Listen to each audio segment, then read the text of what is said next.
चलो आज करने वाले हैं पॉलिटी के 50 क्वेश्चन और पहला क्वेश्चन आपकी स्क्रीन पे है। A caretaker government can be installed under which of the following circumstances. आपको यह बताना है कि जो केयर टेकर गवर्नमेंट होती है, केयर टेकर गवर्नमेंट कब होती है? जब उसका बहुमत नहीं होता है या क्या है कि उसने कोई इलेक्शन वगैरह के लिए बोल दिया कि हम इलेक्शन करवाने जा रहे हैं, तो उस टाइम में क्या है कि उसको एक यथास्थिति बनाने के लिए एक सरकार का गठन, सरकार का एक मतलब कहने का मतलब है चाहे चीफ मिनिस्टर हो या फिर केंद्र में क्या प्राइम मिनिस्टर हो, उसको रिस्पॉन्सिबिलिटी दे दी जाती है कि भाई सरकार चलाओ। तो निम्नलिखित में से किस परिस्थिति में केयरटेकर सरकार को नियुक्त किया जा सकता है? When the office of the president become vacant, जब राष्ट्रपति का पद खाली हो जाए तब, या when the house is prematurely dissolve, क्या हाउस है वो प्रीमेच्योरली डिसॉल्व हो जाता है उस टाइम में। When the party scoring maximum seat in the election is yet to prove is majority on the floor of the house, कि जिसने सबसे ज्यादा सीटें जीती है उस पार्टी को अपनी मेजॉरिटी साबित करनी है फ्लोर ऑफ द हाउस पे, मतलब सदन में अपनी मेजॉरिटी साबित करनी होती है। बताओ कि कौन कौन से, select the correct answer using the code below. बताओ कि करेक्ट आंसर है वो इसका क्या होगा, कब है वो केयरटेकर गवर्नमेंट है वो होती है, तो बताइए फटाफट क्या होगा। तो इसका राइट आंसर है वो है डी। दूसरा और तीसरा बिल्कुल करेक्ट है। देखो राष्ट्रपति का इससे कोई लेना देना नहीं होता, पार्लियामेंट फॉर्म ऑफ गवर्नमेंट में राष्ट्रपति का कोई लेना देना नहीं होता, ठीक है। डी इसका राइट आंसर होगा, डी इसका राइट आंसर होगा, ठीक है। अगले क्वेश्चन पे जाते हैं और आप पूरा पढ़ ले सकते हैं, पीडीएफ में पूरा दिया हुआ भी है। जैसे कि एग्जाम्पल के तौर पे 2018 में तेलंगाना ने, या 2004 में जो वाजपेयी गवर्नमेंट थी 5 साल से पहले ही उन्होंने इलेक्शन करवा लिया था, तो राष्ट्रपति ने बोला भी आप केयर टेकर के गवर्नमेंट के रूप में काम करें। इलेक्शन से पहले इस तरह की सिचुएशन आती है तो वो एडॉक गवर्नमेंट होती है, टेम्परेरी गवर्नमेंट होती है, जो कुछ पॉलिसी डिसीजन नहीं ले सकते, कुछ गवर्नमेंट के काम जरूर करती है लेकिन पॉलिसी डिसीजन है वो नहीं कर सकते। Which of the following department is under the Ministry of Finance? Finance ministry के तहत कौन कौन से डिपार्टमेंट है वो आते हैं। फाइनेंस मिनिस्ट्री के तहत कौन कौन से डिपार्टमेंट है वो आते हैं। तो department of expenditure, department of revenue, department of economic affairs. इसका करेक्ट आंसर क्या होगा? इसका करेक्ट आंसर है कि सारे के सारे डिपार्टमेंट है वो इसके तहत आते हैं। इसके अलावा आप देख सकते हैं और कौन कौन से मंत्रालय है। जब आप अखबार पढ़ रहे होंगे तो ये सारी चीजें आपको नजर भी आ रही होगी कि फाइनेंस मिनिस्ट्री का ये डिपार्टमेंट, फाइनेंस मिनिस्ट्री का वो डिपार्टमेंट, ये चीजें आपको नजर आ रही होगी। तो revenue, expenditure, economic affairs, financial services और investment and public asset management है, ये 5 डिपार्टमेंट होते हैं मिनिस्ट्री ऑफ फाइनेंस के। Essential commodity act was enacted in, ये बहुत ज्यादा आजकल चर्चा में भी है। एसेंशियल कमोडिटी की जिक्र बहुत होता है। आवश्यक वस्तु की इनकी सप्लाई होगी, इसके मामले में सरकार है कुछ नियम कायदे कानून बनाए हुए हैं, उससे लेकर उसका प्राइस भी ज्यादा नहीं लिया जा सकता उस दौरान में। तो ये एसेंशियल कमोडिटी एक्ट है वो कब बनाया गया था, ये आपके सामने क्वेश्चन है। तो इसका राइट आंसर क्या होगा? इसका जो राइट आंसर है वो है सी, 1955 है। 1955 में, ठीक है, 1955 में यह बनाया गया था। इसके तहत क्या होता है कि गवर्नमेंट मान लो किसी आइटम का एमआरपी मैक्सिमम ये करते हैं फिक्स। इस तरह की असाधारण सिचुएशन में कभी महंगाई अचानक ज्यादा बढ़ गई है, बाढ़ आ गई है, ठीक है, या किसी ने स्ट्राइक कर दी है, या कोई कोरोना हो गया है, या भूकंप आ गया है, तो ये इस तरह की स्टेप है वो राज्य सरकार को, केंद्र सरकार को लेने पड़ते हैं। तो इसमें क्या क्या शामिल है? जैसे list of item under the act include drugs है, फर्टिलाइजर्स है, पल्सीज है, एडिबल ऑयल्स है, पेट्रोलियम प्रोडक्ट्स। इसके अलावा केंद्र सरकार इसमें इंक्लूड कर सकती है कोई और चीजें भी और इससे हटा भी सकती है इस एक्ट के जरिए। आगे देख लेते हैं, task of disaster management in the country comes under which ministry? Disaster management है, आज के टाइम में भी काफी ज्यादा ये चर्चा में है। डिजास्टर मैनेजमेंट, जब भूकंप आता है, बाढ़ आती है, कोरोना फैल जाता है, या कई इस तरह की चीजें होती है, उस टाइम में, महामारी के टाइम में, इस तरह की सिचुएशन में डिजास्टर मैनेजमेंट है, आपदा प्रबंधन करना बहुत ज्यादा देश के लिए जरूरी है। एक बार पीछे तूफान आया था जिसमें कि उड़ीसा गवर्नमेंट की बड़ी सराहना हुई थी कि उसका डिजास्टर मैनेजमेंट बहुत ही पावरफुल था। इंडिया का आमतौर पर डिजास्टर मैनेजमेंट है कंपैरेटिवली अच्छा माना जाता है। बताओ आप कि ये किस मंत्रालय के तहत आता है? तो इसका राइट आंसर क्या होगा? इसका जो राइट आंसर है वो है D, ministry of home affairs. Ministry of home affair इसका करेक्ट आंसर है। इसकी रिस्पॉन्सिबिलिटी ये स्टेट्स के साथ में, जो सेंट्रल गवर्नमेंट की बाकी जो एजेंसी है उसके साथ में कोऑर्डिनेशन का काम करता है, चाहे लॉजिस्टिक्स से रिलेटेड हो, चाहे फाइनेंशियल सपोर्ट से रिलेटेड हो, और यहां तक कि जो एनडीए में अगर आपने नेशनल डिजास्टर मैनेजमेंट अथॉरिटी का जहां तक सवाल है, national disaster response force NDRF, ये आपने बहुत सारा सुना होगा, इसमें भी आई थी कौन बनेगा करोड़पति वाली में एक टीम आई थी। एनआईडीएम है और director general of fire services, home guard है, सिविल डिफेंस है, आर्म फोर्सेस है, इन सबके साथ में कोऑर्डिनेशन का काम करती है। और ये डिवीजन मदद करती है लेजिस्लेशन में, पॉलिसी में, कैपेसिटी बिल्डिंग में, और इस तरह के अगर कोई और रिस्क होता है उसको खत्म करने के क्या क्या सजेशन दिए जा सकते हैं, वो सारे काम है ये डिपार्टमेंट करता है। आगे है क्वेश्चन आपका, क्वेश्चन आ गया है कि constitution 43rd act, amendment act की बात हो रही है कि संविधान में एक तो 42वां संवैधानिक संशोधन हुआ था, 42वें और 44वें के बीच में एक संवैधानिक संशोधन और हुआ था 43 कॉन्स्टिट्यूशनल अमेंडमेंट। आपको यह बताना है कि 43 कॉन्स्टिट्यूशनल अमेंडमेंट है वो क्या बताता है, आपको क्या इंश्योर करता है। Ensure press freedom, restore the Supreme Court and High Courts the power to consider the constitutional validity of state or state laws, central or state laws, prescribed serious limitations on the government power to proclaim internal emergency, remove the right to property from the Constitution, removed the right to property from the Constitution। ये 4 statement है, इसमें क्या किया गया था बताना आपको कि इसमें क्या किया गया था। ठीक है, ये आपके सामने है क्वेश्चन। ठीक है, तो बताओ क्या किया गया था। इसमें क्या था कि सुप्रीम कोर्ट और हाई कोर्ट की जो पावर थी सेंट्रल और स्टेट लॉ के रिव्यू नहीं कर सकते, उसकी ले ली थी इंदिरा गांधी ने 42nd अमेंडमेंट में। अब इसके जरिए वापस रिस्टोर की गई थी, इसके जरिए वापस क्या रिस्टोर की गई थी, तो हाई कोर्ट और सुप्रीम कोर्ट की जो पावर थी उसको कम कर दिया गया था, उसको वापस कर दिया गया इसको। ठीक है, तो इसका क्या है, बी इसका करेक्ट आंसर होगा। और आप चाहें तो पूरा पढ़ भी सकते हैं, पीडीएफ में आपको पूरा मिलेगा कि कौन कौन से वो आर्टिकल थे जो रिपील हो गए थे, जो कि खत्म कर दिए गए थे, जो बनाए गए थे 42nd में उसको खत्म कर दिए गए थे। तो 31D है, 32A है, 131A, 144A, 226A, 228A, ये सारे आर्टिकल जो क्रिएट कर दिए गए थे उनको खत्म करना पड़ा। तो ये इसका जहां तक कि आप देख भी सकते हैं, इस तरह के आर्टिकल इंपॉर्टेंट भी हो सकते हैं कि जैसे कि आर्टिकल 31D है, उसका संबंध किससे है, तो जो एंटी नेशनल एक्टिविटी है, एंटी नेशनल एसोसिएशन है, अगर कोई इसका निर्माण करता है तो वो फिर पार्लियामेंट के पास पावर होगी लेजिस्लेट करने की, इस तरह की चीजें भी इसमें थी। आर्टिकल 32A जो होता है कॉन्स्टिट्यूशनल रेमेडी होती है, उसके साथ में एक और कर दिया गया था कि सुप्रीम कोर्ट है वो जो लॉ बनते हैं रिट प्रोसीडिंग से रिलेटेड, फंडामेंटल राइट से रिलेटेड, उसकी पावर को लिमिट करने का था, उसकी पावर को खत्म कर दिया गया था। सुप्रीम कोर्ट है वो चाहे तो स्टेट के जो लॉ बनते हैं उसमें रिट प्रोसीडिंग की पावर ही खत्म कर दी गई थी। कहने का मतलब है कि सुप्रीम कोर्ट और हाई कोर्ट की उसकी पावर को खत्म किया गया, तो ये वापस रिस्टोर किया गया इसके अंदर। Arrange the following administrative, question ये आपके सामने आ गया है। ठीक है, क्वेश्चन आपके सामने आ गया, arrange the following administrative official in the order of their precedence. Question यहां पे दिया गया है कि, और ये आप जब कोई भी एसएससी का, रेलवे का या कोई नोटिफिकेशन आता है वहां पे नीचे लिखा होता है under secretary, joint secretary, deputy secretary, या आप अखबारों में एड सर्कुलर वगैरह देखते हैं उसके नीचे भी ये लिखा होता है। बताओ कि इसमें सबसे बड़ी पोस्ट कौन सी होती है, सबसे छोटी कौन सी होती है, आपको अरेंज करना है। दूसरे शब्दों में जो सिविल सर्विसेज की तैयारी कर रहे हैं या जो एग्जाम देना चाहते हैं, ठीक है, या एसएससी टाइप के एग्जाम देना चाहते हैं, उनको भी उनके बॉस कौन होंगे, सबसे बड़ा बॉस कौन होगा, एसएससी वाला होगा। तो ये वाला क्वेश्चन आपके सामने, बताओ क्या इसमें ऊपर से नीचे रैंक है।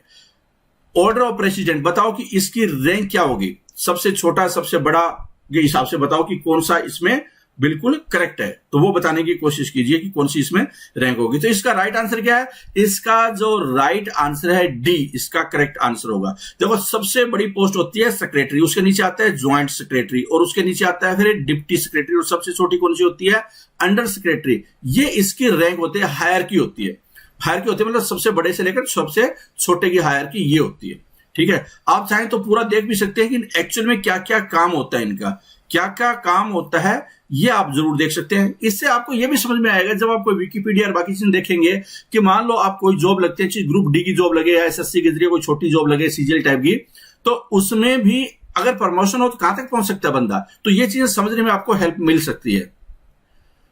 Which of the following is not the methods for amending the different categories of the provision in the Constitution? आपको क्या बताना है?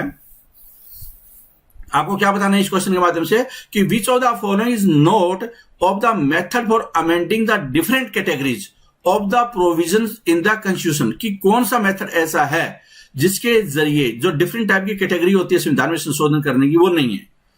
कौन से मेथड से संवैधानिक संशोधन नहीं किया जा सकता, मतलब वो प्रोविजन है ही नहीं, ये आपको बताना है। संविधान में संशोधन करने से रिलेटेड, कॉन्स्टिट्यूशन में अमेंडमेंट से रिलेटेड ये क्वेश्चन है, कैसे किस तरीके से नहीं किया जा सकता। तो पहले सर्टेन प्रोविजन में be amended bye simple majority, कि पार्लियामेंट में अगर सिंपल मेजोरिटी है उससे भी कुछ संविधान में परिवर्तन किए जा सकते हैं। दूसरा है कि 2/3 बहुमत से कुछ प्रोविजन में परिवर्तन किया जा सकता है। तीसरा है 3/4 बहुमत से भी कुछ प्रोविजन किए जा सकते हैं, संविधान में संशोधन किए जा सकते हैं 3/4 बहुमत से भी। और चौथा है कि हाफ ऑफ द जो स्टेट है उनकी भी भूमिका होगी, उनकी भी रेटिफिकेशन या उनकी भी पुष्टि की आवश्यकता होगी। अगर संविधान में पार्लियामेंट कुछ परिवर्तन करती है तो राज्यों की भूमिका भी होगी। ठीक है, तो कौन सा इसमें गलत है? तो इसमें सी गलत है। 3/4 का कोई भारत के संविधान में जिक्र नहीं है। 3/4 का अमेरिका के संविधान में जिक्र है, भारत के संविधान में जिक्र नहीं है। सी इसका करेक्ट आंसर हो जाएगा। आगे देख लेते हैं, which article mention disqualification of member in the parliament, कि कौन सा आर्टिकल है जो कि मेंबर ऑफ पार्लियामेंट होते हैं उनकी डिस्क्वालिफिकेशन से संबंधित है। मेंबर ऑफ पार्लियामेंट की अयोग्यता से संबंधित कौन सा आर्टिकल है, ये आपके सामने क्वेश्चन है। तो इसका राइट आंसर क्या होगा? इसका जो राइट आंसर है वो ये वाला है। राइट आंसर क्या है इसका? 101 से लेकर 104 तक ये करेक्ट है।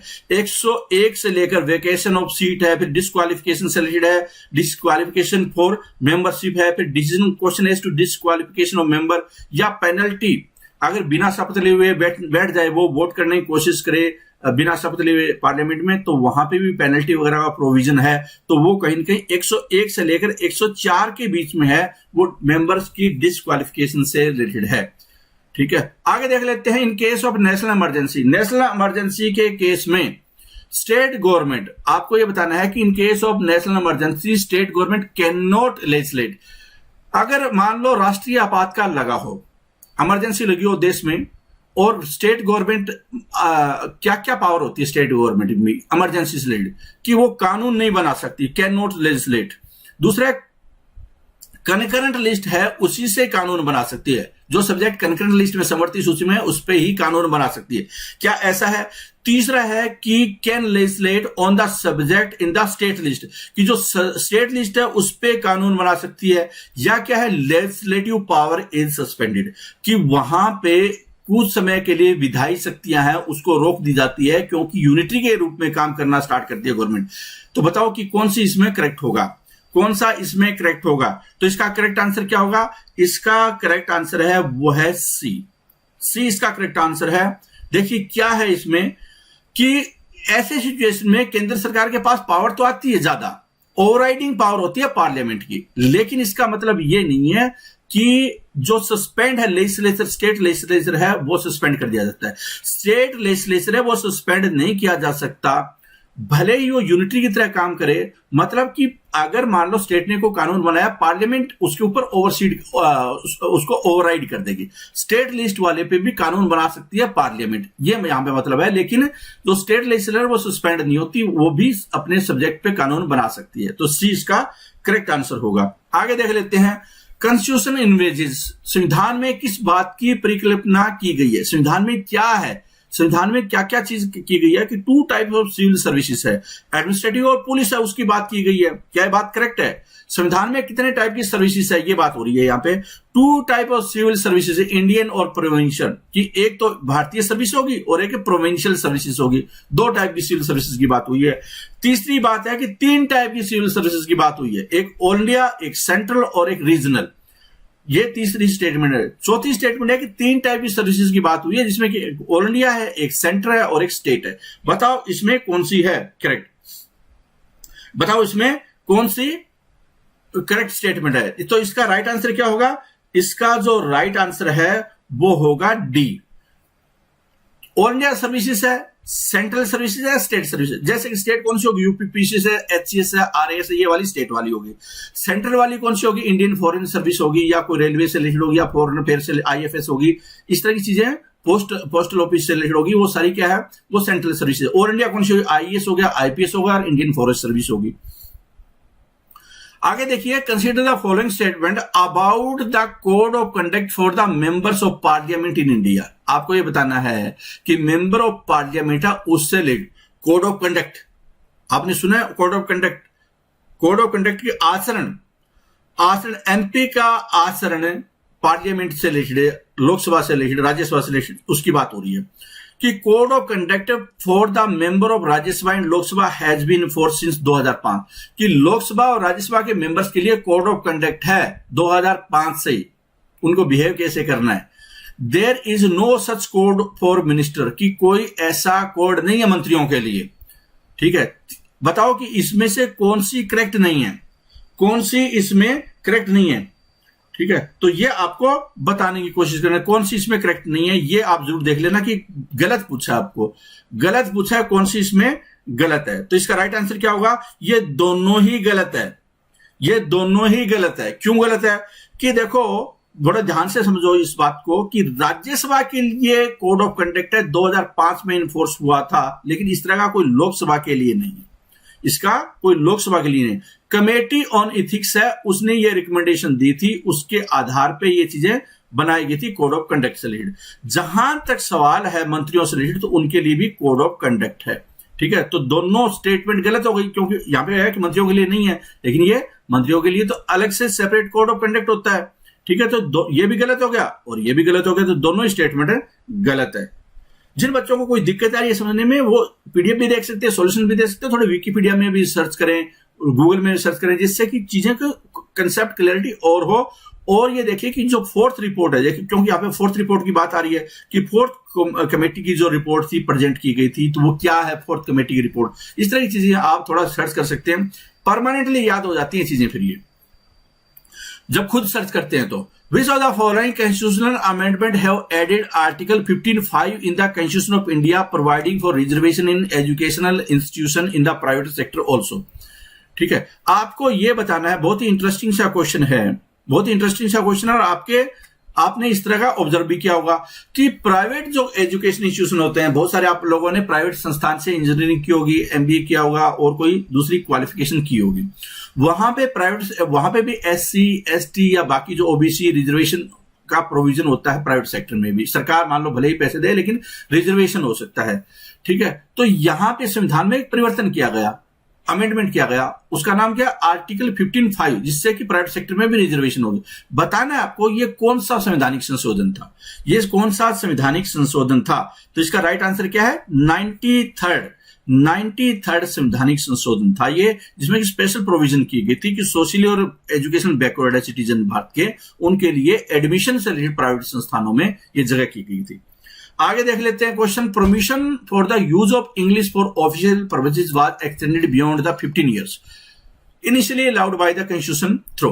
देखो संविधान में स्टार्टिंग में इस बात को रखा गया कि 15 साल के लिए ऑफिशियल लैंग्वेज होगी इंग्लिश। संविधान में स्टार्टिंग में क्या था कि 15 साल के लिए संविधान में अंग्रेजी है उसका इस्तेमाल किया जाएगा, उसके बाद अंग्रेजी को ऑफिशियल लैंग्वेज नहीं हो सकता है, साइड में उसको एक रखा जाए, लेकिन ऑफिशियल लैंग्वेज नहीं होगा, ये चीज रखी गई। लेकिन बाद में ये अमेंडमेंट कर दिया गया और परमानेंटली इंग्लिश को ऑफिशियल लैंग्वेज बना दिया गया।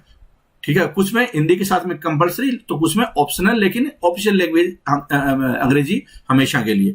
तो ये क्या किया गया था, तो इसका राइट आंसर क्या है, यह इसका right answer act of parliament. ये पार्लियामेंट में एक्ट बना और उस एक्ट के जरिए, इसका नाम क्या है, पार्लियामेंट में जो एक्ट बना ऑफिशियल लैंग्वेज एक्ट 1963 है, इसको बोला गया। और इसको इवन आफ्टर 1965 1965 के बाद भी, मतलब 15 साल के बाद भी, हिंदी के साथ में इसको सभी यूनियन और बाकी जो पार्लियामेंट के फंक्शन बिजनेस ट्रांजैक्शन है उसमें इंग्लिश को यूज किया जाएगा। ठीक है, और this act enable the use of English indefinitely without any time limit. और उसके बाद 1967 में इसमें अमेंड किया गया। ठीक है, कि further this act was amended in 1967 to make the use of English in addition to Hindi compulsory in certain cases, कि जैसे कोर्ट वगैरह होते हैं, हाई कोर्ट सुप्रीम कोर्ट में वहां कंपलसरी, हालांकि हिंदी वहां पे अलाउड नहीं है, लेकिन इंग्लिश को कंपलसरी, वहां पे इंग्लिश में ही आपको जिरह करनी है। आगे देखिए, party political party that losses recognition still retain is symbol. क्या है इसमें कि पॉलिटिकल पार्टी जो कि अपनी मान्यता खो जाती है, अगर पॉलिटिकल पार्टी है वो मान लो वो इतना अस्तित्व नहीं रहा उसका, लेकिन फिर भी रिकॉग्निशन उसकी लूज कर दी है, सिंबल उसका है। सिंबल का मतलब समझ रहे होंगे आपको, कांग्रेस का जैसे कि हाथ का निशान है, कमल का निशान है, किसी का हाथी का निशान है, तो वो कितने साल तक सिंबल उसके पास रह सकता है, सिंबल पे अधिकार रहेगा लेकिन उसकी मान्यता चली गई है। ये कितने साल का प्रोविजन है? तो इसका राइट आंसर क्या होगा? इसका राइट आंसर है ये ऐसा 6 साल के लिए होता है।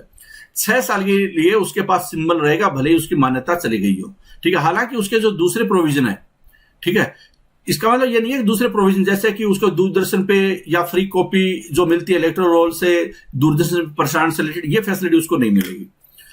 आगे देखिए, क्वेश्चन आ गया है,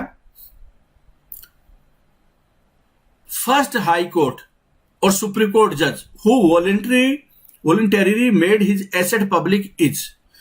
एक पीछे जो 2010, 11, 2009, 12, 13 इस पीरियड के दौरान में भ्रष्टाचार के खिलाफ काफी बड़े आंदोलन चले इंडिया में, चाहे वो जुडिशरी से रिलेटेड हो, चाहे वो कोई प्राइवेट सेक्टर से रिलेटेड हो, ठीक है, चाहे वो क्या हो कि नेताओं की भ्रष्टाचार से रिलेटेड हो मामला हो। तो यहां पे इस आंदोलन में जुडिशरी में भी शक किया गया कि बहुत सारे जजेस ऐसे हैं पैसे लेते हैं और फैसला सुनाते हैं। ठीक है, तो इसके आधार पे क्या है कि जाने माने वकील प्रशांत भूषण ने सभी को लिखा कि भैया हिम्मत है और अच्छी बात होगी अगर सारे जजेस है अपनी वॉलंटरी एसेट डिक्लेयर कर दे पब्लिक में कि मेरे पास यही है, जिससे पता चले कि जुडिशरी कितनी ट्रांसपेरेंट है। तो बताओ कौन था जजेस जिसने कि एकमात्र जज है उसने किया और किसी ने नहीं किया। ठीक है, तो इसी से पता चलता है कि जुडिशरी भी प्रेशर में है, मतलब कहीं ना कहीं वो भी पैसे दबाकर बैठी होगी। तो इसका राइट आंसर क्या है? इसका जो राइट आंसर है वो है जस्टिस के कन्नन। जस्टिस के कन्नन है 2009 में उन्होंने वॉलंटरी डिस्क्लोज किया था अपने एसेट्स को। ठीक है, और ये कहां गए थे? पंजाब और हरियाणा हाई कोर्ट के जज थे, और उन्होंने ये भी बोला था कि एक इन हाउस मैकेनिज्म बनना चाहिए जिसमें सारे लोग डिक्लेयर करें। A person is eligible to vote in the general election if he और सी। क्या है कि एक आदमी है वो वोट डाल सकता है जनरल इलेक्शन में। कब? बहुत ही इंटरेस्टिंग क्वेश्चन है, बहुत ही इंटरेस्टिंग क्वेश्चन है कि वोट कब डाल सकता है कोई नागरिक। वोट नागरिक कब डाल सकता है, ये आपके सामने क्वेश्चन है। कब डालेगा वोट? कि भारत का नागरिक होना चाहिए, is not less than 21 years, does not hold any office of profit under the government, is not disqualified on the ground of unsound mind. तो कौन लोग वोट डाल सकते हैं हमेशा? मतलब ये स्टेटमेंट इस क्वेश्चन में कौन कौन सही है, कौन कौन सी स्टेटमेंट करेक्ट है? तो इसका राइट आंसर क्या होगा? देखो, भारत का नागरिक होना बहुत जरूरी है वोट डालने के लिए। 21 साल से कम वाला भी डाल सकता है, तो ये तो गलत होगी स्टेटमेंट। और भले ही ऑफिस ऑफ प्रॉफिट का मतलब कि अगर सरकारी कर्मचारी है तो भी तो वोट डाल सकता है सरकारी कर्मचारी, तो ये भी स्टेटमेंट गलत है। वो पागल, दिवालिया या अयोग्य, मानसिक रूप से अयोग्य घोषित नहीं होना चाहिए। तो ये स्टेटमेंट बिल्कुल सही है। तो पहली और चौथी स्टेटमेंट है वो करेक्ट है, बी इसका आंसर हो जाएगा। बी इसका करेक्ट है, वो आंसर हो जाएगा। आगे देख लेते हैं, high court of West Bengal has got the additional jurisdiction to hear cases from.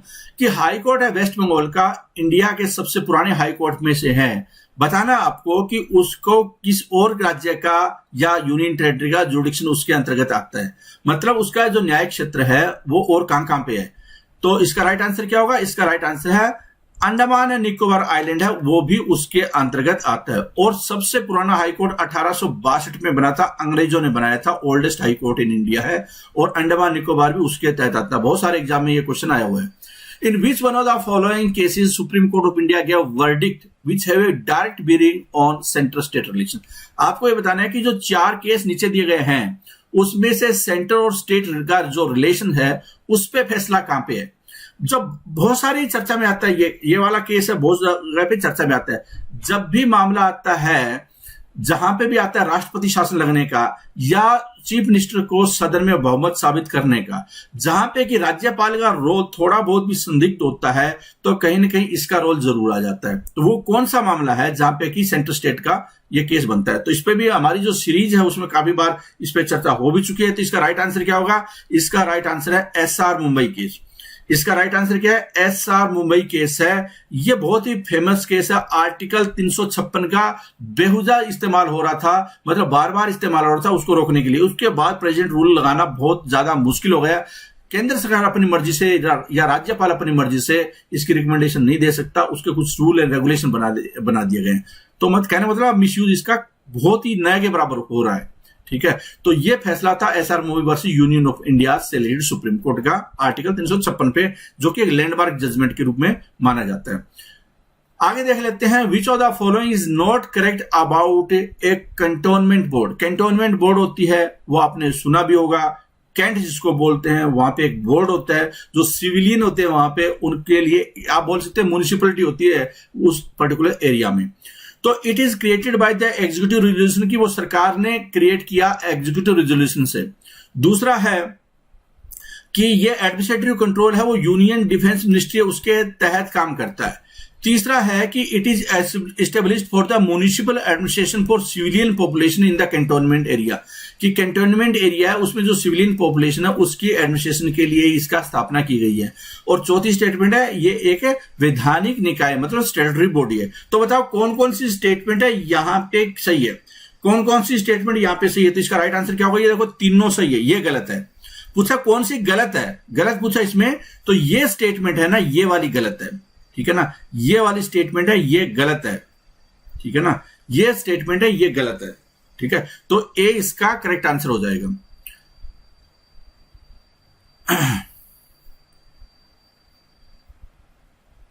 और जो कैंटोनमेंट जो एक्ट है उसके तहत सेंट्रल गवर्नमेंट का लेजिस्लेशन है, उसके तहत ही कैंटोनमेंट बोर्ड है वो बनता है, डिफेंस मिनिस्ट्री है उसके तहत ये काम करता है। आगे देख लेते हैं question, for successful functioning Panchayati Raj need the cooperation हो, कि पंचायती राज को अगर अच्छे ढंग से काम करना है तो सबसे ज्यादा जरूरत किसकी होगी? पंचायती राज को अच्छे ढंग से काम करने के लिए क्या सबसे ज्यादा चाहिए? क्या state government, central government, local people, bureaucracy, किसका सहयोग ज्यादा चाहिए? तो इसका राइट आंसर क्या होगा? इसका जो राइट आंसर है वो है लोकल पीपल। जो ग्राम सभा होती है ना वो क्या लेजिस्लेटिव बॉडी होती है, वो परमानेंट बॉडी होती है। इनफैक्ट क्या वो पार्लियामेंट का काम कर रही है। किसके लिए? वो एक इसमें डायरेक्शन देती है, अपने फैसले से प्रभावित करती है किसको? पंचायत को। तो वो एक मेन बॉडी है, डिसीजन मेकिंग आप बोल सकते हैं वहां से होती है। उसका रोल बहुत ज्यादा इंपॉर्टेंट हो जाता है, उसका कोऑपरेशन सबसे ज्यादा जरूरी है पंचायती राज को सफल बनाने के लिए। सी इसका करेक्ट आंसर होगा। अगला क्वेश्चन देख लेते हैं, armed forces special power act 1958 है, apply to which of the following states, कि कौन कौन से राज्यों को, यहां पे राज्यों की बात आ रही है, तो कौन कौन से राज्यों को ये एप्लीकेबल है? क्या special power armed forces special power act 1958 कहां कहां पे ये एप्लीकेबल है? असम, अरुणाचल प्रदेश, जम्मू कश्मीर, नागालैंड। तो इसका राइट आंसर क्या होगा? इसका जो राइट आंसर है बताइए कि क्या हो सकता है इसका राइट आंसर? इसका राइट आंसर है 1, 2, 4, मतलब कि असम में है, अरुणाचल प्रदेश में है, नागालैंड में। नागालैंड में 1, 2, 4 इसका करेक्ट आंसर होगा। सी इसका करेक्ट आंसर। जब आप वेबसाइट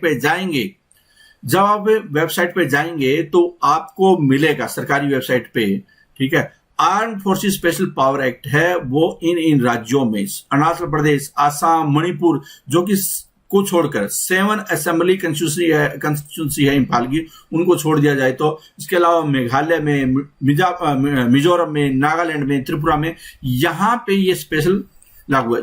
क्यों लागू है यहाँ पे? क्योंकि यहाँ पे क्या कुछ ऐसे संगठन है जो कि उग्रवाद फैलाते हैं। नॉर्थ ईस्ट का उग्रवाद 90 के दशक में काफी ज्यादा हावी था। ठीक है, उसके बाद बहुत सारे समझौते हुए उनके साथ में, नागा विद्रोहियों के साथ में, असम में उल्फा के साथ में। तो उसके बाद क्या कहीं कहीं मामला ठंडा, आज के टाइम इतनी मतलब इश्यू ज्यादा नहीं है। उसके लिए ही एक्चुअल में आर्मी के पास स्पेशल पावर आ जाती है इस पर्टिकुलर एक्ट के जरिए। विच of the following is not correctly matched, निम्नलिखित में से आपको बताना है कि कौन सा इसमें करेक्ट नहीं है। कौन सा इसमें करेक्ट नहीं है, ये आपके सामने क्वेश्चन आ गया है। तो आर्टिकल 153 ऑफिस ऑफ गवर्नर का जिक्र करता है, 156 उसका जो कितनी टर्म है उसका जिक्र करता है। फिर एग्जीक्यूटिव अथॉरिटी क्या है गवर्नर के पास, 154 और 155 है रिमूवल ऑफ गवर्नर की बात करता है। तो कौन सा इसमें गलत है, कौन सा इसमें करेक्ट नहीं है? तो गलत कौन सा है? ये डी गलत है, क्योंकि रिमूवल ऑफ गवर्नर की बात नहीं करता 155, वो करता है अपॉइंटमेंट ऑफ गवर्नर की बात करता है। तो 155 का डी आंसर हो जाएगा। ठीक है, आगे देख लेते हैं क्वेश्चन। और क्या है? चेयरमैन ऑफ लेजिस्लेटिव काउंसिल है, वो क्या है? Chairman of legislative council appointed by governor. दूसरा है कौन होगा लेजिस्लेटिव काउंसिल का चेयरमैन, कि गवर्नर द्वारा अपॉइंट किया जाता है या खुद गवर्नर ही हो जाता है, या फिर क्या है कि जो लेजिस्लेटिव काउंसिल है वो अपने में से ही कुछ सदस्य चुनते हैं, या फिर स्पीकर है वो अपॉइंट करता है। विधान परिषद जो कुछ राज्यों में ही है उसकी बात हो रही है, वहां का चेयरमैन, जैसे कि विधानसभा का स्पीकर होता है वैसे ही वहां का चेयरमैन होता है, राज्यसभा के समकक्ष है अगर हम बात करें तो इसका राइट आंसर क्या होगा? इसका जो राइट आंसर वो है वहां के जो एमएलसी होते हैं, मेंबर ऑफ लेजिस्लेटिव काउंसिल, वो अपने में से चुनते हैं, इलेक्ट करते हैं। तो इसका राइट आंसर है सी। ठीक है, अगला देख लेते हैं क्वेश्चन कि committee of parliament on official language comprises the member. Committee of parliament on official language की ऑफिशियल लैंग्वेज की जो कमेटी है पार्लियामेंट में, उसमें कितने बंदे कहां से होते हैं? कितने बंदे कहां से होते हैं? Committee of parliament on official language, उसमें लोकसभा से कितने और राज्यसभा के सदस्य कितने होते हैं? ये आपके सामने क्वेश्चन है। तो इसका राइट आंसर क्या है? 20 लोकसभा से और 10 राज्यसभा से। 20 लोकसभा से 10 लोकसभा से हमेशा ज्यादा ही होते हैं, लगभग डबल के आसपास संख्या है तो डबल के आसपास ही होते हैं।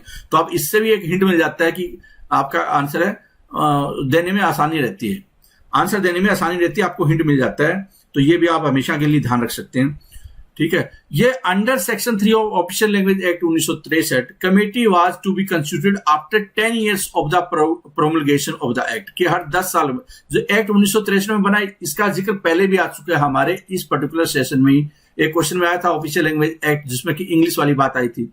तो हर 10 साल के बाद में कमेटी का गठन होगा, 10 साल के बाद में कमेटी का गठन होगा, मतलब इसके बाद में। और कमेटी 1976 में बनती है under section 4 of the act, और इसमें 30 मेंबर पार्लियामेंट के 20 लोकसभा से और 10 राज्य के इसमें शामिल होते हैं। विच of the following is not A part of the committee that selected Lokpal, कि लोकपाल को बनाना, लोकपाल पे बहुत ज्यादा घमासान हुआ था 2011-12 के आसपास में। बताना है आपको कि लोकसभा का जो सिलेक्शन होना है, लोकपाल को बनाना है, तो उसमें कौन उस कमेटी में शामिल नहीं होगा जिसको कि लोकपाल का अपॉइंटमेंट करेगी वो कमेटी, मतलब चुनेगी। तो बताओ होम मिनिस्टर होगा या नहीं होगा? Speaker of Lok Sabha, chief justice of India, leader of position in the Lok Sabha. तो इसमें होम मिनिस्टर वो नहीं होगा, बाकी अलावा ये तीनों जरूर होंगे, speaker of Lok Sabha, chief justice of India और leader of position in Lok Sabha, ये तीनों होंगे। होम मिनिस्टर है वो इसमें शामिल नहीं होगा। ठीक है, अगले क्वेश्चन पे आ जाते हैं। क्वेश्चन है article 164 of the constitution provide for minister in charge of tribal affair in. एक बहुत ही इंपॉर्टेंट है कि जहां पे कि ट्राइबल की पॉपुलेशन ज्यादा है उसके लिए उस राज्य में ट्राइबल अफेयर्स मिनिस्टर होना जरूरी है, ताकि ट्राइबल वेलफेयर की बात कर पाए। ठीक है, हो सकता है वो क्या है कि एडिशनल कार्यभार उसके पास में SC ST और बाकी सोशल डेवलपमेंट का हो, लेकिन ये ट्राइबल वेलफेयर मिनिस्टर होना जरूरी है आदिवासियों के लिए, आदिवासी कल्याण के लिए। आर्टिकल 164 संविधान का ये बोलता है। बताना आपको कि कौन कौन से राज्यों में फिर ये ट्राइबल अफेयर्स मिनिस्टर होगा, कौन कौन से राज्यों में होगा। तो इसका राइट आंसर क्या होगा? इसका जो राइट आंसर है वो है बी। बिहार में नहीं है, क्यों? बिहार और जो झारखंड संयुक्त है, तो बिहार में अब झारखंड की वजह से वो शामिल था, अब बिहार को बाहर कर दिया गया क्योंकि वहां पे ट्राइबल एरिया इतना नहीं है जितना झारखंड में। छत्तीसगढ़, मध्य प्रदेश और उड़ीसा 3 राज्य है जहां पे कि ये ट्राइबल अफेयर्स मिनिस्टर होगा। आगे देख लेते हैं question number, power to declare scheduled area under the Indian constitution is given to. Schedule area है, पिछड़े हुए एरिया की बात हो रही है यहां पे, तो उस एरिया को डिक्लेयर करने की पावर है वो किसके पास में है? तो इसका राइट आंसर क्या है? इसका राइट आंसर है प्रेसिडेंट के पास में ये पावर है। प्रेसिडेंट है, ये डिक्लेयर कर सकता है, कम कर सकता है, एरिया को बढ़ा सकता है, गवर्नर के कंसल्टेशन करने से उस एरिया को वो चेंज कर सकता है, consultation with the governor. 5th schedule की बात हो रही है, declaration of A scheduled area. आगे देख लेते हैं, विच of the following rights is enjoyed by the person of Indian origin. 1778 number question क्या बोल रहा है कि विच of the following rights enjoyed by the person of Indian origin, card holder in India, कि इंडिया में जो कार्ड होल्डर हैं, इन PIO जिसको बोलते हैं, PIO card holder in India, कहने का मतलब कि बाहर रह रहा है और उसके पास में इंडियन ओरिजिन का है लेकिन कार्ड होल्डर है वो इंडिया का, पीआईओ है, कार्ड होल्डर है इन इंडिया में, तो बताओ कि उस केस में उसके पास में कौन कौन से राइट्स ऐसे हैं जो कि वो एंजॉय कर सकता है। तो he can purchase property in India at lower rates than that purchase by local people, कि लोकल पीपल की तुलना में कम रेट पे वो प्रॉपर्टी को खरीद सकता है। दूसरी बात यह है कि स्टेट गवर्नमेंट है वो उसकी प्रॉपर्टी को एक्वायर किसी भी हालत में नहीं कर सकती। क्या ऐसा हो सकता है रेलवे ट्रैक बिछाना हो तो क्या एक्वायर नहीं की जा सकती।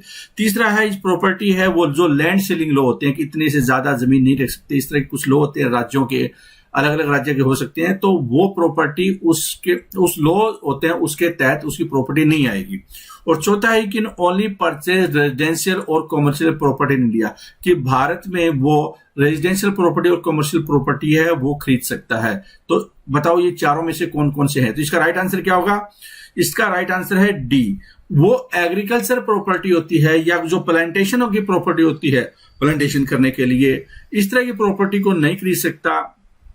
ओसीआई हो या पीआईओ हो, वो क्या कर सकता है, रेजिडेंशियल प्रॉपर्टी और कमर्शियल प्रॉपर्टी ही भारत में खरीद सकता है। तो इसलिए आंसर कौन सा हो जाएगा, आंसर इसका डी हो जाएगा।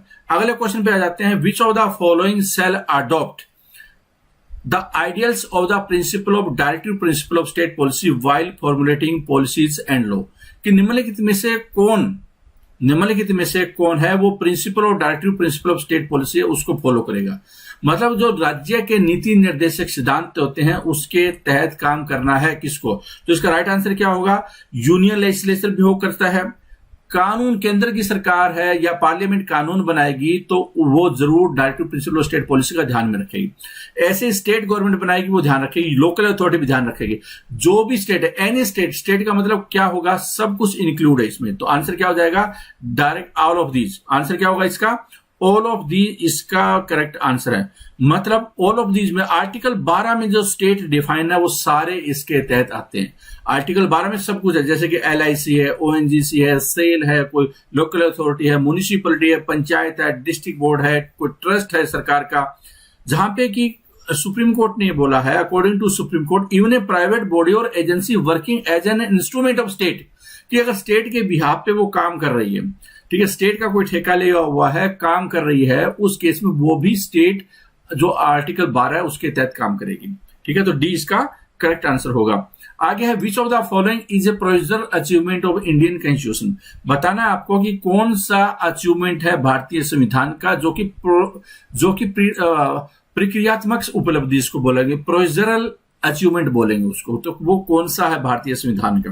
तो इसका राइट आंसर क्या होगा, इसका जो राइट आंसर है वो है, देखिए, it reinforces form of liberal individualism. क्या ये बात करेक्ट है। It reflects a spirit of compromise and accommodation. Procedure का मतलब क्या होता है कि जब भी कोई संशोधन किया जाता है या कोई इसमें चेंज किया जाता है, कोई एक्ट बनाया जाता है, तो उसमें क्या कंप्रोमाइज और अकोमोडेशन है वो दर्शाता है, सभी लोगों की भावनाओं को दर्शाता है। क्या तीसरा है, it uphold the principle of social justice without compromising on individual liberties. तो ये तो आउटकम की बात हो रही है, it uphold its commitment to group rights. तो इसका जो करेक्ट आंसर होगा ना वो ये है कि ये बी है, कि जब भी कोई कानून वगैरह बनता है तो ये बात जरूर उसमें रिफ्लेक्ट करती है, अकोमोडेशन और कंप्रोमाइज की बात जरूर होती है, इट रिफ्लेक्ट्स। तो प्रोसीजरल अचीवमेंट क्या है, ये बी इसका मोस्ट अप्रोप्रिएट आंसर होगा जो गिवन स्टेटमेंट है उसके अनुसार अगर देखा जाए तो। ठीक है, आगे देख लेते हैं, द टर्म सिटीजन इन, बहुत ही इंटरेस्टिंग सा क्वेश्चन है ये। The term citizen in the citizen charter reference to which of the following. आपने देखो जब 2011-12 में आंदोलन चल रहे थे, अन्ना हजारे वाला आंदोलन, उस दौरान कुछ और भी था, उसमें था कि सिटीजन चार्टर ला रही है हर सरकार, राज्य सरकार सिटीजन चार्टर ला रही है, केंद्र सरकार अपने जो विभाग अलग अलग उसमें सिटीजन चार्टर ला रही है। वो दीवारों पे जब भी गेट की एंट्री होती है, आपने देखा होगा पुलिस में, जब पुलिस डिपार्टमेंट में जाते हैं, पुलिस चौकी में जाते हैं, तो सिटीजन चार्टर वहां पे भी आपको नजर आता है। तो वो सिटीजन चार्टर के जहां तक सवाल है, सिटीजन के लिए तो सिटीजन का मतलब क्या है वहां पे सिटीजन चार्टर में? जो सर्विसेज देने के लिए होता है कि राज्य सरकार है वो हम सर्विस प्रोवाइड कर रहे हैं, इतने टाइम लिमिट में ये सर्विस प्रोवाइड की जाएगी, इतने टाइम लिमिट में ये सर्विस प्रोवाइड की जाएगी। इस तरह की बातें वहां पे देखते ही, ताकि सारे नागरिक है जब भी वहां पे जाए या जब भी कोई सिटीजन जो कि डिफाइंड है इसमें वो जाए तो उसको पता हो कि मुझे क्या मिलने वाला है।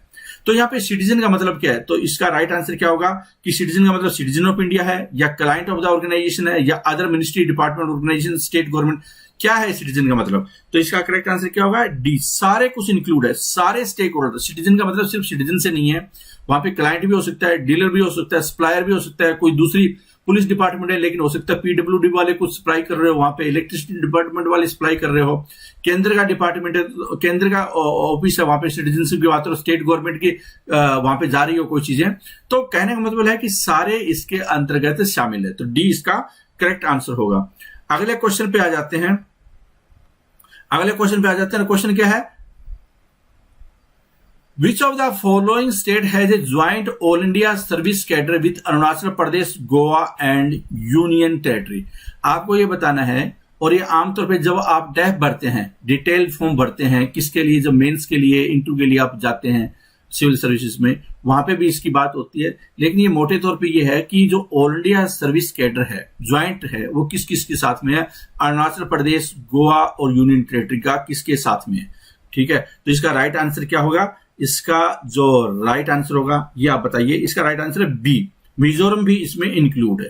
बी, इसमें मिजोरम भी इंक्लूड है। तो देखिए जो ऑल इंडिया सर्विस कैडर है, ज्वाइंट सर्विस कैडर है, वो अरुणाचल प्रदेश, गोवा, यूनियन टेरिटरी, इन सारों का इकट्ठा है। ठीक है, जैसे हरियाणा हम कैडर मानते हैं, हरियाणा कैडर से है, वो आईएएस ऑफिसर, यूपी कैडर से है, वो टीना डाबी और राजस्थान कैडर से है। तो इस तरह की आपने बात सुनी होगी। तो यहां पे जो एक बहुत महत्वपूर्ण होता है, एजीएमयूटी कैडर भी होता है। ठीक है, इसका राइट आंसर क्या हो जाएगा? बी इसका करेक्ट आंसर है। The bureau of energy efficiency falls under which of the following ministries of the government of India?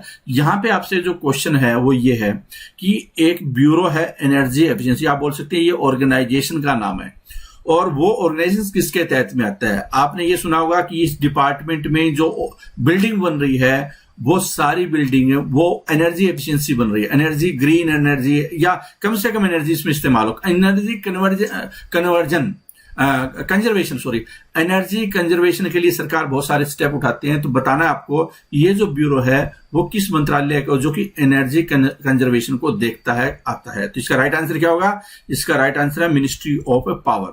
Ministry और पावर के तहत ये एक इनफैक्ट स्टैट्यूटरी बॉडी भी, ये भी क्वेश्चन आ सकता था क्या है, स्टैट्यूटरी बॉडी है, ये मिनिस्ट्री ऑफ पावर के तहत आती है, और ये पॉलिसी बनाने में, स्ट्रेटजी बनाने में इसका मेन ऑब्जेक्टिव है, जिससे कि एनर्जी इंटेंसिटी है इंडियन इकोनॉमी की, मतलब वो एनर्जी कम से कम इस्तेमाल हो, पावर सेव हो, ज्यादा से ज्यादा सही ढंग से इसका इस्तेमाल हो पावर का।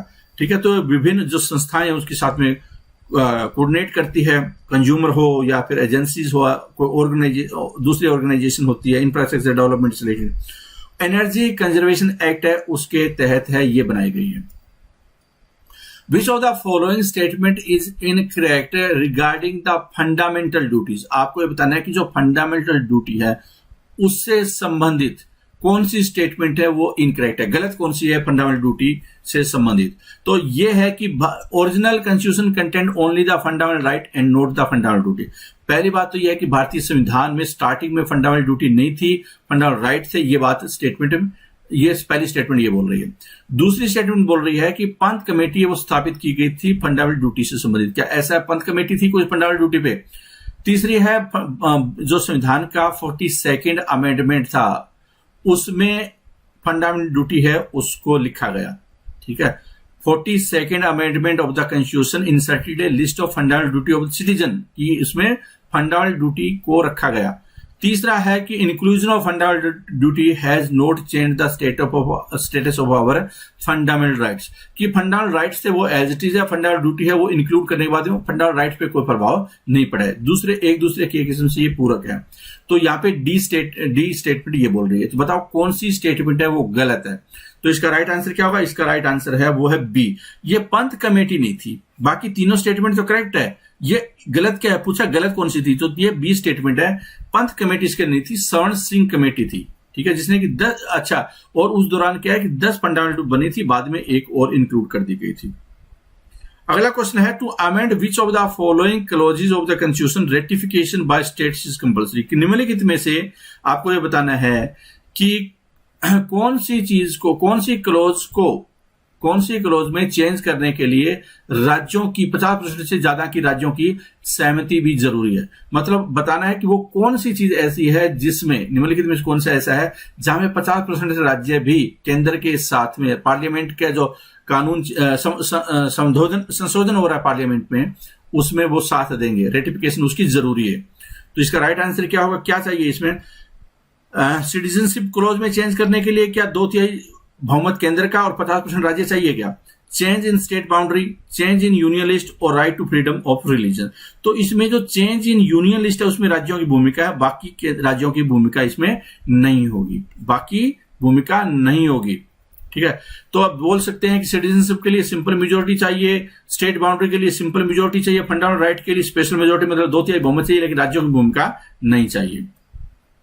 Which of the following have recommended the establishment of public sector corporation? Public sector corporation है, उसकी रिकमेंडेशन किसने दी कि वो होना चाहिए। पब्लिक सेक्टर कॉर्पोरेशन है, उसकी रिकमेंडेशन से संबंधित कौन कौन से कमेटी है, ये आपके सामने क्वेश्चन है।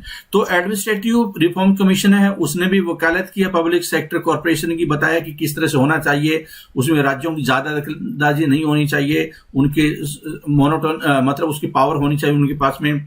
फिर है कृष्णा मेनन कमेटी, ये भी है, ये जो कमेटी है इसका संबंध नहीं है। तो पहली और दूसरी इसमें करेक्ट आंसर क्या हो जाएगा, डी इसका करेक्ट आंसर है, डी इसका करेक्ट आंसर है। तो बाकी आप चाहें तो देख भी सकते हैं पूरा कि क्या मामला 1958 में वीके कृष्णा मेनन कमेटी है जिसने की रिकमेंडेशन दी थी, और उसके बाद में क्या है कि 1970 मिड 70s में एडमिनिस्ट्रेटिव रिफॉर्म कमीशन, उसकी रिकमेंडेशन भी, जो कई रिकमेंडेशन दी, कई रिपोर्ट थी उनकी, उसमें से ये भी शामिल थी।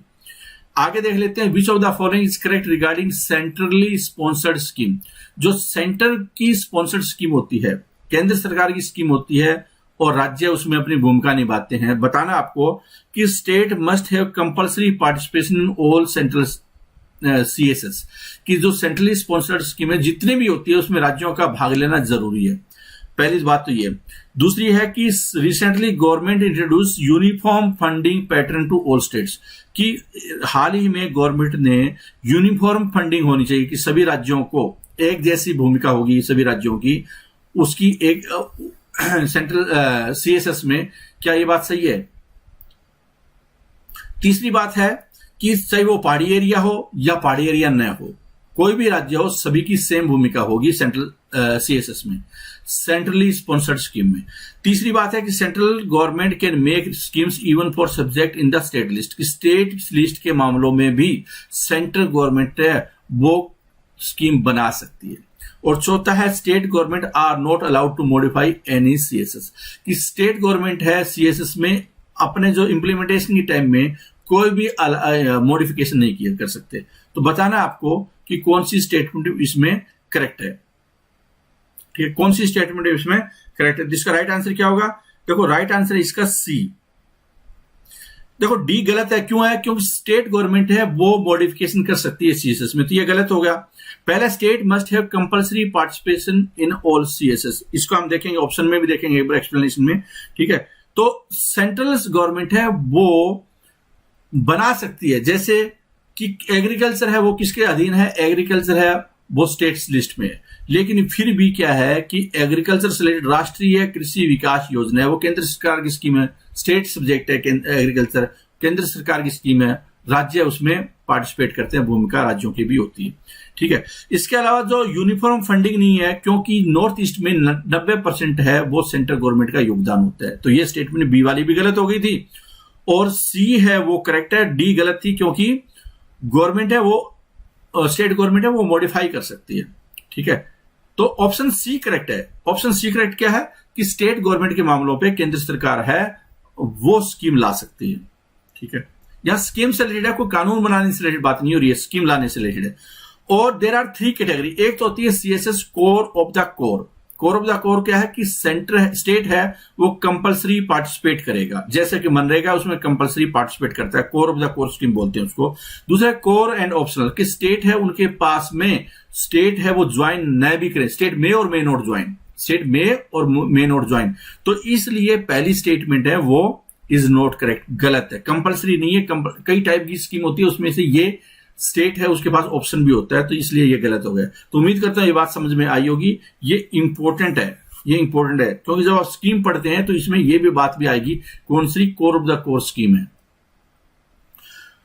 विच one of the following is not a recommendation of Sarkaria commission. Sarkaria commission है, उसकी रिकमेंडेशन निम्नलिखित में से कौन सी नहीं है? कौन सी रिकमेंडेशन सरकारिया कमीशन की नहीं है? तो पहली जो रिकमेंडेशन देखिए, governor can not dismiss the council of minister so long as it recommends a majority in the assembly.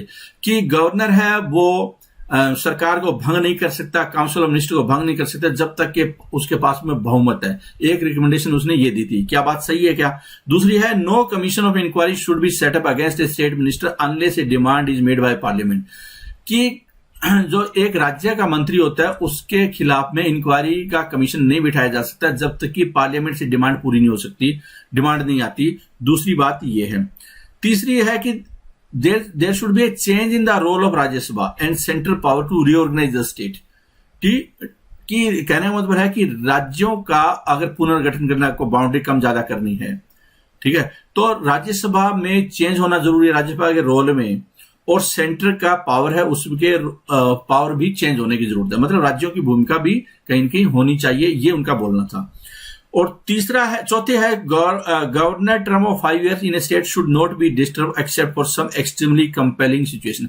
कि 5 साल कार्यकाल है वो फिक्स होना चाहिए, केंद्र के पास इतनी पावर नहीं होनी चाहिए कि उसको एकदम हटा दे। असाधारण सिचुएशन में उसको हटाया जा सकता है, जैसे राष्ट्रपति को हटाया जा सकता है असाधारण सिचुएशन में।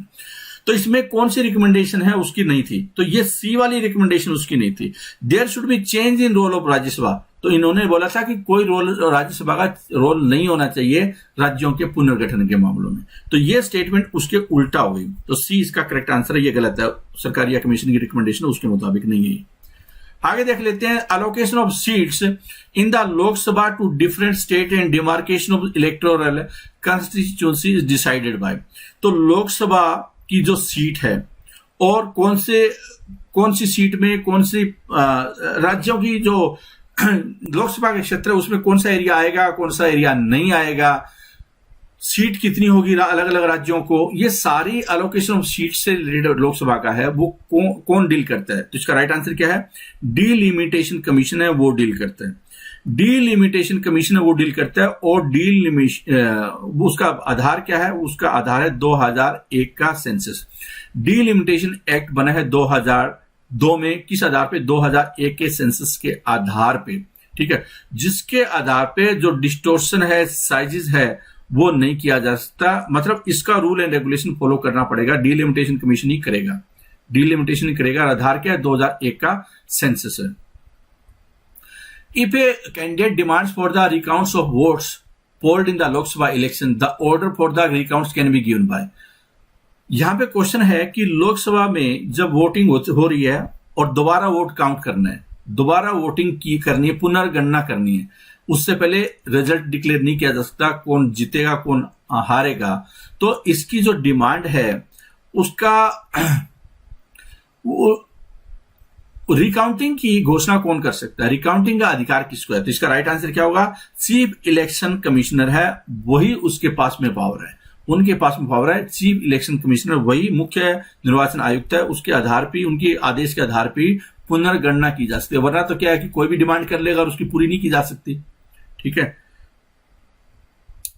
आगे question, which of the following statement is और are correct regarding the planning commission and the NITI आयोग।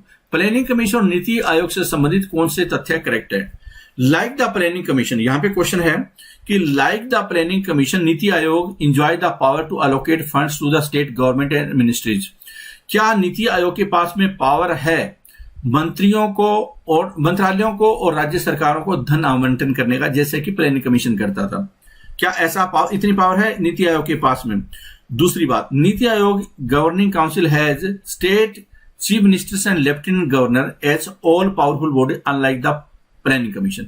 कि प्लानिंग कमीशन की विपरीत नीति आयोग में नीति आयोग की जो गवर्निंग काउंसिल होती है उसमें चीफ मिनिस्टर भी होते हैं और लेफ्टिनेंट गवर्नर भी होते हैं सभी राज्यों के।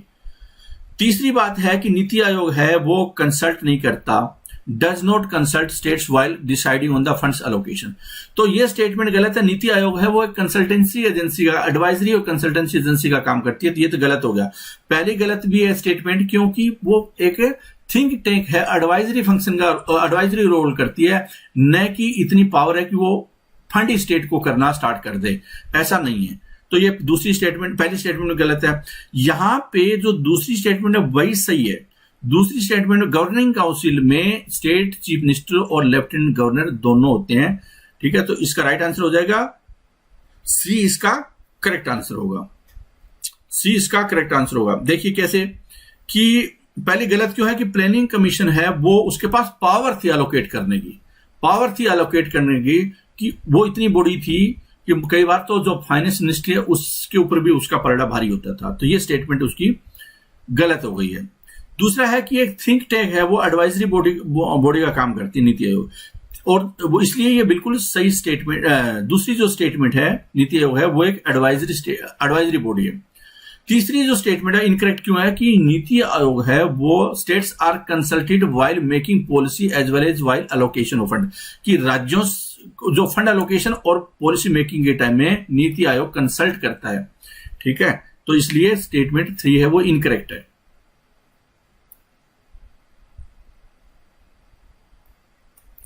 इन India right to vote can be denied to which of the following person, कि भारत में किसको राइट टू वोट मतलब वोट डालने का अधिकार से वंचित किया जा सकता है, किसको किया जा सकता है। प्रिजनर है वो वोट डालने का अधिकार उनको नहीं है, बाकी अगर डिटेनी है तो भी वोट डालेंगे वो, लेकिन प्रिजनर को वोट डालने का अधिकार नहीं है। तो ए इसका करेक्ट आंसर है। आगे देख लेते हैं the term doctrine of colourable legislation, आभासी विधायन का सिद्धांत, या जो भी हिंदी आप देख सकते हैं इसका क्या है, आप अपने हिसाब से देखिए हिंदी इसकी क्या बनेगी, एक्चुअल में क्या Hindi. Doctrine of colourable legislation, इसका सिद्धांत का मतलब क्या है। Any law that is fit to be declare as ultra vires by the judiciary, की ऐसा कोई कानून जो कि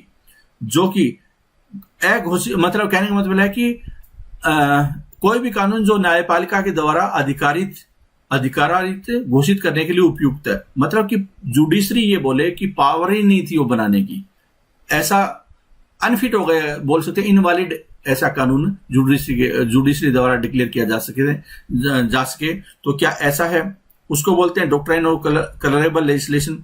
दूसरी बात है कि दूसरी स्टेटमेंट ये है कि legislation aimed at producing the power of judiciary, कि जो पावर जुडिशरी की कम करे ऐसा कोई कानून हो उसको बोलेंगे क्या। तीसरा कि statute passed by legislature proposing to act within the limit of its power but in substance and in reality it has transgressed this power, कि एक्चुअल में क्या है कि उसकी जो पावर है कानून पार्लियामेंट की, वो अपने पार्लियामेंट की या विधानसभा की, वो एक्चुअल में वो ओवर रीच हो रही है, मतलब कि वो दखलंदाजी कर रही है जुडिशरी वगैरह के मामलों में, ठीक है। शक्तियों का उल्लंघन किया जा रहा है, उसको बोलते हैं कलरेबल लेजिस्लेशन। और चौथा है a legislation which is openly and directly out of the preview of the legislature. तो इसका राइट आंसर क्या होगा, इसका राइट आंसर है वो है सी, मतलब कि अगर कोई विधानसभा या पार्लियामेंट वो ऐसा बताती है कि ये हमारे दायरे में आता है, कानून बना रही है हमारे दायरे में, लेकिन एक्चुअल में वो दायरे में उसके नहीं है, एक्चुअल में दायरे में नहीं है। कहने का मतलब है कि जो एक्चुअल में पावर है उस कानून की भी, या क्या है कि कानून बनाने वाली जो विधायिका उसकी, वो और हकीकत में दोनों अलग अलग है। हकीकत में और वो जो इंटरप्रिटेशन है जुडिशरी का वो बिल्कुल अलग अलग है। जुडिशरी बोल रही है कि एक्चुअल में आपने ये ओवररीच किया है, ये आपके दायरे में नहीं आता है। तो यहां पे सी इसका करेक्ट आंसर होगा, सी इसका करेक्ट आंसर होगा। आप इसको चाहें तो इसका मतलब भी पढ़ सकते हैं, ठीक है। Colourable legislation is that under the colour or guise of power conferred by one particular purpose legislature can not seek or to achieve some other purpose which it is otherwise not competent to legislate on. The whole doctrine of colorable legislation is based upon the maxim that you cannot indirectly what you cannot directly do.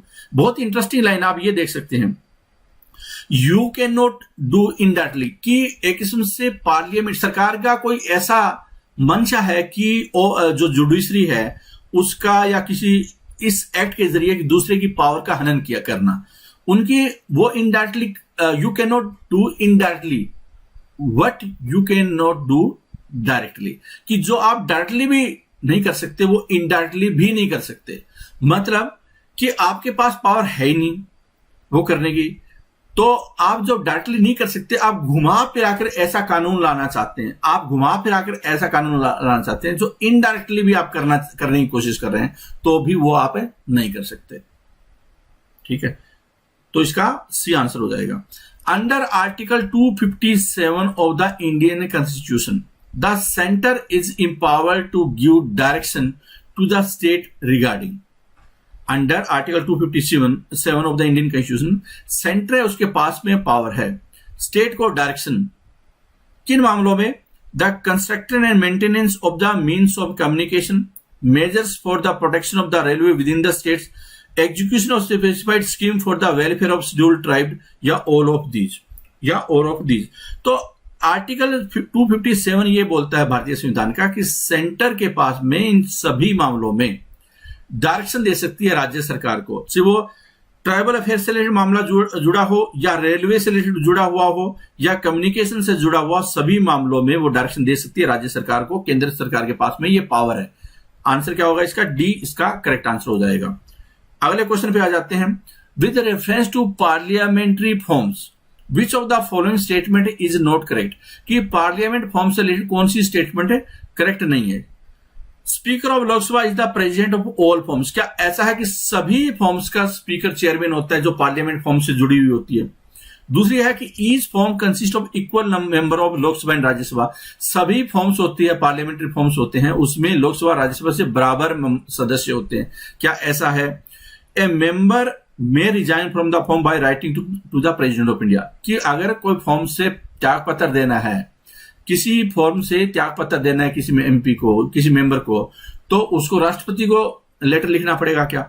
और चौथा all of these. तो इसमें right answer इसका क्या होगा? तो इसका right answer है नोट करेक्ट पूछा, इसमें नोट करेक्ट पूछा है तो सभी गलत है, सभी गलत है। ये नोट करेक्ट पूछा है, सभी इसमें गलत है। क्यों गलत है सभी? देखो किसी फॉर्म से त्यागपत्र राष्ट्रपति को थोड़ी है, वो तो या तो स्पीकर को या चेयरमैन को त्यागपत्र देगा, तो ये तो वैसे ही बहुत गलत है। लोकसभा राज्यसभा से किसी फॉर्म में बराबर नहीं होते, लोकसभा की सदस्यों की संख्या ज्यादा होती है तो कभी भी हर फॉर्म में बराबर नहीं हो सकते, किसी में इनफैक्ट बराबर नहीं होते, तो ये बी इसका ये भी गलत है। ठीक है, speaker of Lok Sabha is the president of all form, ये नहीं है, ये भी गलत है। ठीक है, तो ए इसका गलत आंसर है। तो speaker of Lok Sabha is ex officio president of all forum except the parliamentary forum on population and public health, कि पब्लिक हेल्थ पे भी नहीं होगा वो चेयरमैन और पॉपुलेशन पे भी नहीं होगा चेयरमैन। जहां पे कि चेयरमैन ऑफ राज्यसभा है वो एक्स ऑफिशियो प्रेसिडेंट है। इन दोनों केस में ये क्वेश्चन भी आ सकता है कि पार्लियामेंट फॉर्म ऑफ पॉपुलेशन है, वहां पे चेयरमैन कौन है, तो वो कौन है प्रेसिडेंट वहां पे? वो राज्यसभा के जो चेयरमैन है वो प्रेसिडेंट है।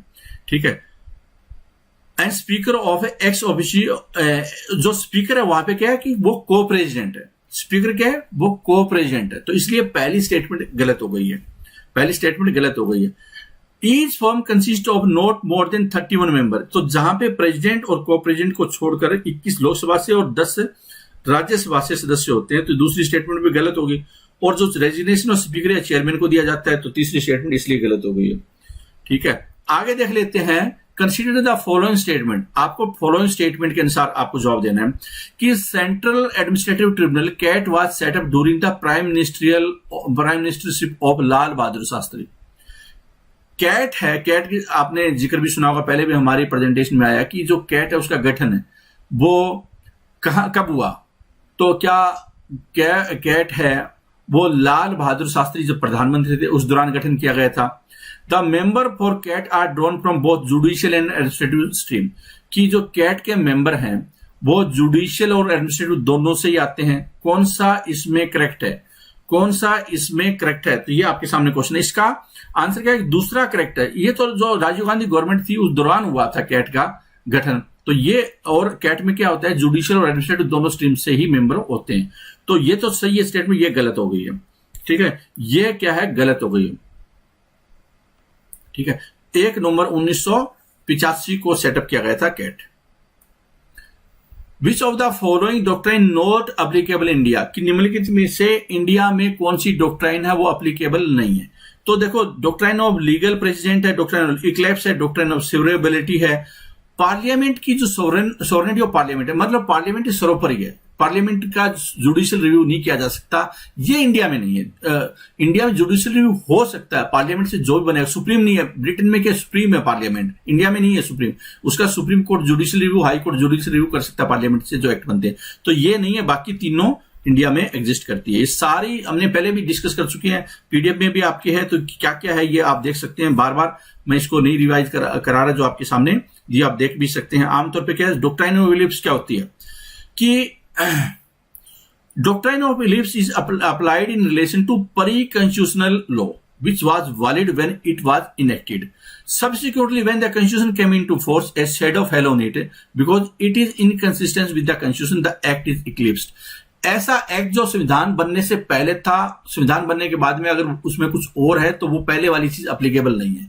डॉक्ट्राइन ऑफ इक्लिप्स है वो इंडिया में लागू होती है। संविधान बनने के बाद जो जो चीजें अप्लीकेबल होगी वही वो माना जाएगा। मतलब पहले वाली चीजें इक्लिप्स हो गई है, बुझ गई है, वो चली गई है, जो संविधान के अनुरूप नहीं है, जो संविधान के अनुरूप नहीं है। तो इस तरह की, ठीक है। सेवरेबिलिटी क्या होता है, under the doctrine of severability only the offending provision of the act would be declare. मतलब कि वो प्रोविजन जो एक्ट का, जो संविधान के अनुरूप नहीं है, वो उसका मतलब गैर कानूनी होगा। बाकी का एक्ट एज इट इज रहेगा क्योंकि वो संविधान के अनुसार है। तो कुछ पोर्शन संविधान का डिलीट कर सकता है सुप्रीम कोर्ट या high court. Which of the following articles of the Indian Constitution reveal the secular character of the Indian state? Secular character of the Indian state है, उसकी बात हो रही है, ठीक है। तो कौन सा आर्टिकल उससे संबंधित है? तो ये चारों ही आर्टिकल, तीनों ही आर्टिकल है उसका कहीं कहीं सेक्युलरिज्म के साथ संबंधित है। इसका राइट आंसर क्या हो जाएगा? All of these. जो क्वेश्चन है उसके अनुसार भी आपको सोचना होता है कि क्या पूछा गया है, ठीक है। तो कहीं कहीं रिफ्लेक्शन करता है कि सेक्युलरिज्म की बात करता है, सभी नागरिकों के धर्म की बात कर रहा है वो, ठीक है। Preamble secures all citizen of India liberty of belief, faith and worship. और इसके अलावा आर्टिकल 14, 15, 16, 25, 26, 27, 28, 29, 30 सब में कहीं ना कहीं सेक्युलरिज्म को वो जस्टिफाई करते हैं।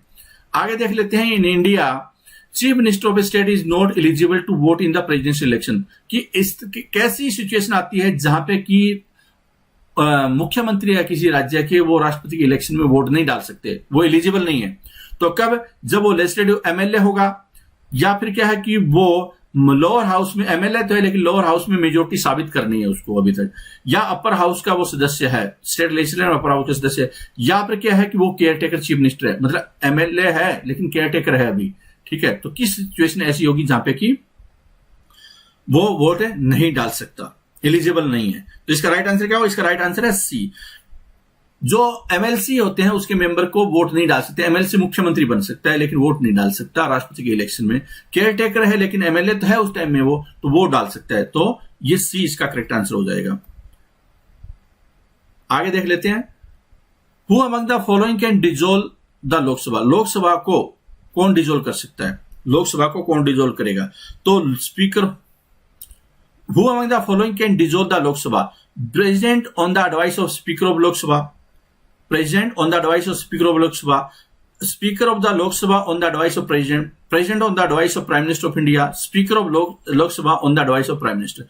तो इसका राइट आंसर क्या होगा कि राष्ट्रपति है, प्रधानमंत्री की सलाह पे, प्रधानमंत्री बहुमत में है, प्रधानमंत्री बहुमत में, लेकिन वो पहले इलेक्शन कराना चाहते हैं जैसे वाजपेयी ने करवाए थे, तो उस टाइम में प्रेसिडेंट वो डिसॉल्व कर सकते हैं। सी इसका आंसर होगा। अगर मान लो प्राइम मिनिस्टर सत्ता में, वो बहुमत नहीं है उनके पास में, तो फिर राष्ट्रपति को विवेक का इस्तेमाल करना पड़ेगा कि क्या सिचुएशन की जाए। हो सकता है वो लोकसभा को भंग करें न करें, ये उनके ऊपर विवेक पे डिपेंड करता है। अगर कोई अल्टरनेट दूसरी सरकार नहीं बना सकता, उस केस में फिर प्रेसिडेंट को कोई ऑप्शन नहीं होता, डिजोल्व करना पड़ता है लोकसभा को, या फिर कार्यकाल पूरा हो गया तो डिजोल्व होती है लोकसभा।